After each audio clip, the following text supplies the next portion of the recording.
अस्सलाम वालेकुम। कोर्स है डिजिटल लॉजिक डिज़ाइन और हम चैप्टर कर रहे हैं चैप्टर नंबर 5 और टॉपिक है 5.8 विच इज़ डिज़ाइन प्रोसीजर। अच्छा, before I formally start with the design procedure this a very important concept that needs to be covered और वो है excitation tables of D, T and J K flip flops. सो जिस तरह से हमने analysis किया design, उसका टोटल आप ऑपोजिट कह सकते हैं। एनालिसिस में हम क्या करते थे, हमारे पास एक सर्किट हुआ करता था, उससे हमने स्टेट इक्वेशंस डिराइव की, स्टेट इक्वेशन से हमने टेबल्स डिराइव की और टेबल से फिर हमने स्टेट डायग्राम की।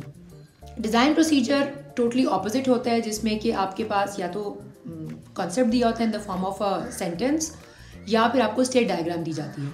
स्टेट डायग्राम से फिर आपको स्टेट टेबल बनाना होता है, वहाँ से स्टेट इक्वेशन बनानी होती है और बाद में आपको सर्किट निकालना होता है। तो जो सर्किट बनाने वाला काम है वो आप तीनों फ्लिप फ्लॉप से कर सकते हैं। कोई भी प्रॉब्लम तीनों फ्लिप फ्लॉप में से किसी से भी हो सकती है। सो मैं आपके लिए unlike the book, the way the book is doing, I will pick one example and I will do it with all the flip flops. लेकिन इस पूरी स्टोरी को कवर करने के लिए हमें एक बहुत इंपॉर्टेंट कॉन्सेप्ट चाहिए जो कि है एक्साइटेशन टेबल्स का। So before I begin with the design procedure, I will have a small video which is this video on the topic of excitation tables. So let's begin.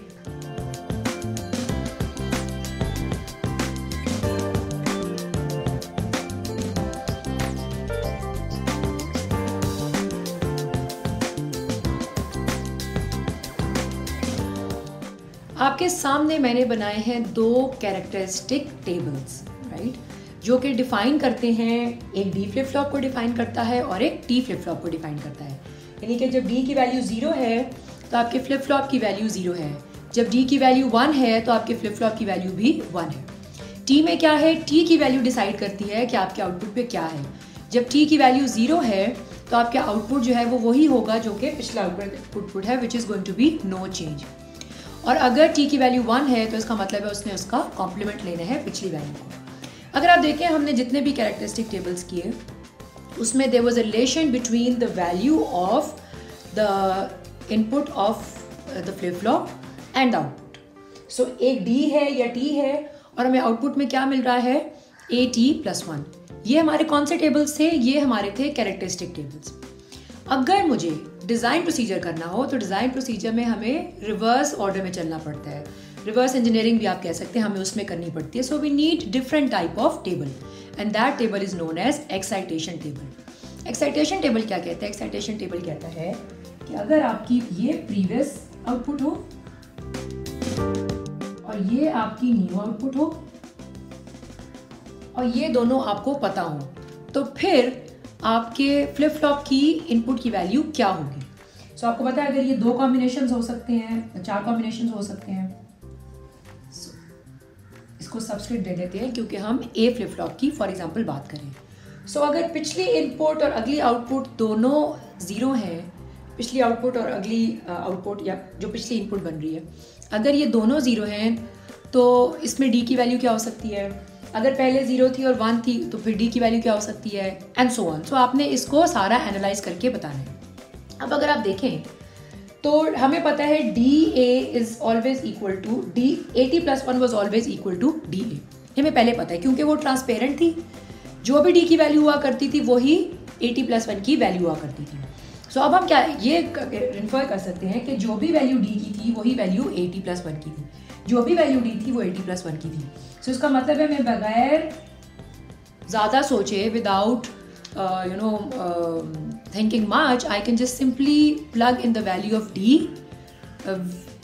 value of, मैं आराम से जो मेरी 80 plus की value है वो मैं D की वैल्यू को कर सकती हूँ, considering D is a transparent flip flop। Okay, इसमें बहुत सिंपल लगती है, चीज़ हाईलाइट नहीं होती है।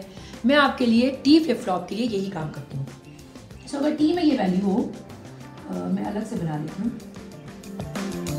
वही होगी, इनका यही कॉम्बिनेशन हो सकता है। आपको पता है कि पिछली वैल्यू 0 0 हो, पिछली वैल्यू 0 हो, अगली वैल्यू भी 0 हो, पिछली वैल्यू 0 हो, अगली वैल्यू 1 हो, फिर पिछली वैल्यू 1 हो और अगली वैल्यू 0 हो जाए, या दोनों 1 हो। सो इन चारों सिनेरियोज में आपके टी का इसमें पूरा रोल क्या होगा। आपको पता है T is not transparent. T जब होता है तो वो अपने आप को मतलब अपनी प्रेजेंस को वो शो करता है। एग्जॉर करता है, जब वो एग्जॉर करता है 0 के साथ, जब 0 होती है तो वो नो चेंज करता है और जब 1 होती है तो वो उसका कॉम्प्लीमेंट दे देता है। अब अगर आप देखें, अगर इन दोनों की वैल्यू सेम है तो इसका मतलब है t की वैल्यू 0 थी तो पिछली वैल्यू को मेंटेन किया गया, विच इज हियर। यानी कि if 80 plus 1 was equal to 80, it means the value of t was equal to 0. यही केस अगर मैं यहाँ नीचे देखूँ 1 1 में, जब दोनों की वैल्यू सेम रही, 80 plus 1 was equal to 80, इसका मतलब है my value of t was equal to 0. However, if my input जो पिछली आउटपुट है और अगली आउटपुट है उन दोनों में डिफरेंस है, जैसे कि 0 1 और 1 0 में, if they differ, तो मुझे पक्का पता है कि t की वैल्यू 1 होगी तो उसकी वजह से दोनों की वैल्यू में चेंज आया। सो मैं यहाँ पे इसको 1 1 लिख सकती हूँ। सो मैंने आपके सामने बनाए हैं दो सिंपल एक्साइटेशन टेबल्स जो कि डी के हैं और टी फ्लिप फ्लॉप के। डी के तो जनरली हम लोग यूज़ ही नहीं करते, नाम एक्सप्लिसिटली बताते हैं क्योंकि डी की वैल्यू वही होती है जो कि 80 + 1 की होती है। So at time you don't really have to write it. अब थोड़ा सा कॉम्प्लिकेटेड वाले हम चलते हैं एक्साइटेशन टेबल जो कि है जे के फ्लिप फ्लॉप।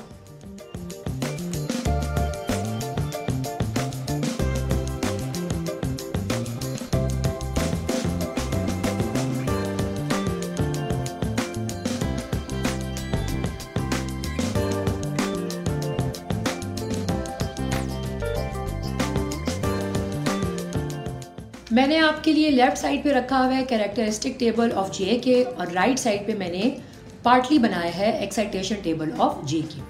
क्योंकि जे के आपको पता है कंप्लीट फ्लिप फ्लॉप है, इसमें बहुत सी फंक्शनैलिटी है तो इसमें ज़ाहिर है कॉम्प्लेक्सिटी भी उसी तरह से है।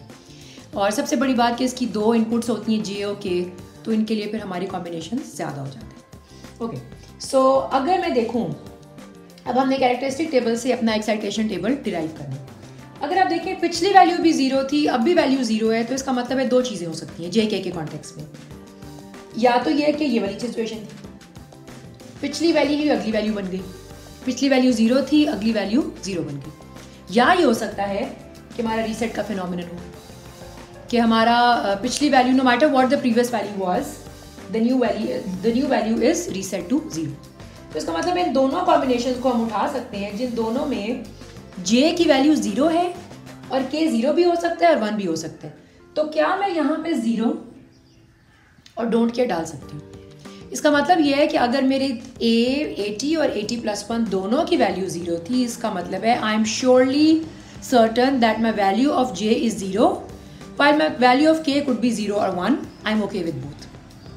नेक्स्ट, अगर मेरी पिछली वैल्यू थी 0 और अब वैल्यू है 1, इसका मतलब ये हो सकता है कि या तो इसने टॉगल किया है या फिर ये सेट हुआ है, यानी कि या तो मेरी प्रीवियस वैल्यू के उसके ऑपोजिट है या फिर ये कि मुझे सेट किया गया। So my value has been set to 1 regardless of what my previous value was. So मैं इन दोनों को स्टडी करूंगी और मुझे नजर आएगा कि इन दोनों में कॉमन चीज़ क्या है। j is equal to 1 while k may be anything, it could be 0 or it could be 1. Okay. So next मैं देखती हूँ, अगर मेरी वैल्यू हो 1 0, इसमें भी आप देखें टॉगल वाली स्टेट भी आ सकती है, you know I can be over here, या फिर ये कि मैं अपने आप को रीसेट कर सकती हूँ। सो मैं इसको और इसको अगर देखूंगी तो मुझे k की वैल्यू 1 कॉमन नजर आएगी, जबकि j मैं कहूँगी अच्छा 0 भी हो सकता है और 1 भी हो सकता है, I don't really care. Last क्या है 1 1 में आपकी दो चीज़ें हो सकती हैं, या तो there was no change, whatever value was there 80 की वही वैल्यू आपकी 80 + 1 की बन गई, या फिर ये कि आपने सेट किया। सो आइदर दिस और दिस। सो फर्स्ट और थर्ड रो को आप देखेंगे, इसमें आपको j मिलेगा दोनों 0 और 1 और k मिलेगा आपको 0। सो ये थे मेरे एक्साइटेशन टेबल जो कि हमें हैंडी चाहिए। मैं अगर आपको एक टिप दूँ, मैं आपको कहूँ कि आप लोग इसको समझें ज़रूर। You should know how to derive it, but you should also have it quickly available in your mind. यानी कि आप इसको मेमोराइज कर सकते हैं, या अगर एक्सट्रीम वर्ड में कहूँ तो आप इसको रोल लर्न भी कर सकते हैं। क्योंकि अगर एग्जाम में बैठ के आप ये सोचेंगे कि मैं उस वक्त सोच के उस वक्त बना लूँगा, that might not really be a good option considering the time constraints that we have. So you must have a command over the characteristic tables of all the 3 flip-flops and also the excitation tables of all the 3 flip-flops. 3 तो खैर नहीं, 2 flip-flops. So अपनी next video में मैं आपको design procedure के तरफ formally लेकर चलती हूँ।